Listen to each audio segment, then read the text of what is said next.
اعوذ باللہ من الشیطان الرجیم بسم اللہ الرحمن الرحیم. پیارے بچوں، today our topic is safeguard against communalism.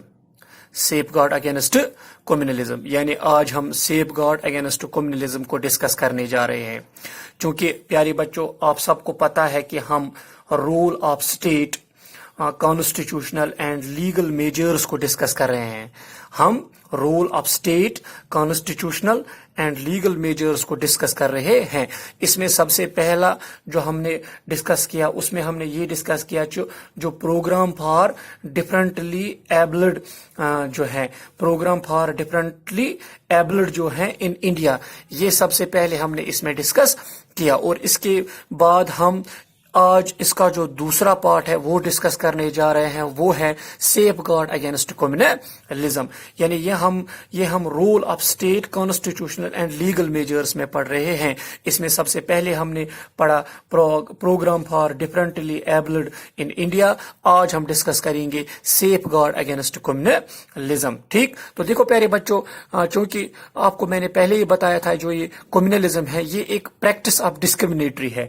یہ ایک پریکٹس آف ڈسکریمنیٹری ہے، یعنی یہ وہ پریکٹس ہے جس میں آپ فرق محسوس کرتے ہو. یہ وہ پریکٹس ہے جس میں آپ امتیازی سلوک، جس کو ہم کہتے ہیں، وہ محسوس کرتے ہو اگینسٹ مائنارٹیز. کن کے خلاف؟ جو مائنارٹیز ہیں، جو اقلیت میں لوگ آتے ہیں، یعنی ان کے ساتھ. کمیونلزم میں جو مائنارٹی طبقے کے لوگ ہیں، جو مائنارٹی گروپ کے جو لوگ ہیں، ان کے ساتھ ڈسکریمنیشن ہوتی ہے. کمیونلزم میں ان کے ساتھ ڈسکریمنیشن ہوتی ہے، ان کے ساتھ امتیازی سلوک روا رکھا جاتا ہے. کس میں؟ کمیونلزم ہے. اسی لیے ہم کہتے ہیں جو یہ کمیونلزم ہے یہ ایک پریکٹس آف ڈسکریمنیٹری ہے اگینسٹ مائنارٹیز یا against minority group of people. تو دیکھو پیارے بچوں، 10 جو کانسٹیٹیوشنل پروویژنز ہیں فار مائنارٹی گروپس یا for minorities work as safeguard for them. یعنی جو کانسٹیٹیوشنل پروویژنز ہیں، مائنارٹیز جو اکثریت کے اندر لوگ آتے ہیں، ان کے لیے کام کیا گیا ہے، یا ان کی سیف گارڈ کے لیے، ان کی حفاظت کے لیے کام کیا گیا ہے. کچھ پروویژنز تیار کیے گئے کانسٹیٹیوشن میں، کچھ پروویژنز فریم کیے گئے، کچھ کانسٹیٹیوشنز میڈ، کچھ کانسٹیٹیوشنل پروویژنز میڈ کیے گئے. ٹھیک، کن کے لیے؟ جو مائنارٹی طبقے کے لوگ ہیں ان کے لیے. ٹھیک، تاکہ ان کے ساتھ کوئی ڈسکریمنیشن نہ ہو، تاکہ ان کے ساتھ کوئی امتیازی سلوک نہ ہو، تاکہ ان کے ساتھ کوئی فرق محسوس نہ ہو. ٹھیک، تاکہ وہ بھی اس سوسائٹی میں رہ کر کوئی فرق محسوس نہ کرے. تو دیکھو پیارے بچوں، جو یونین گورنمنٹ ہے انہوں نے اناؤنس کیا، یعنی جو مرکزی گورنمنٹ ہے، جو سینٹرل گورنمنٹ ہے، انہوں نے اناؤنسمنٹ کی. کس کی؟ The appointment of minorities commission. انہوں نے ایک مائنارٹیز کمیشن کو اپوائنٹ کیا. کس لیے؟ For the welfare of all religious and linguistic minorities.